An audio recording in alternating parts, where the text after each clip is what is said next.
ওয়ালাইকুম রহমতুল্লাহ শুনেন ইবনে মাদার হাদিস 1574 হয়তো হাসান ইবনে সাবিত রাদিয়াল্লাহু আনহু থেকে বর্ণিত। তিনি বলেন আল্লাহ রাসূল সাল্লাল্লাহু আলাইহি ওয়াসাল্লাম কবর জিয়ারতকারী মহিলাদের প্রতি লানত করেছেন। শুনেন ইবনে মাজাহ একই ম্যাটার হাদিস তিনটি হাদিস বলে নেন।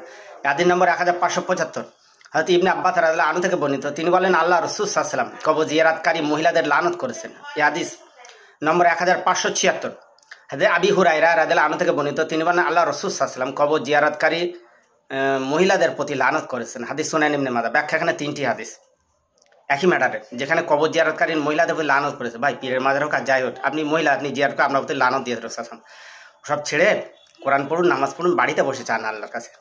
বিশ্বাস করুন, আপনি যে কবর জিয়ারত করতে যাচ্ছেন পীরের মাজারে, আপনি লানতগ্রস্ত হয়ে যাচ্ছেন। নবী সাহাবারা বর্ণনা নবী বলেছেন। এখন নবীর চেয়ে যদি আপনি বেশি বুঝে আপনি ভক্তি দেখাতে চান, নিঃসন্দেহে এটা আপনি লানতগ্রস্ত, কোনো সন্দেহ নাই। দেখুন, আমাদের বলার দায়িত্ব আমরা বলবো। আমি হাওয়ালা সহকারে বলেছি, ভাই আমার সঙ্গে ঝগড়া করে কোনো লাভ হবে না। অবশ্যই অবশ্যই আপনার পুরুষ দেখে নেবেন।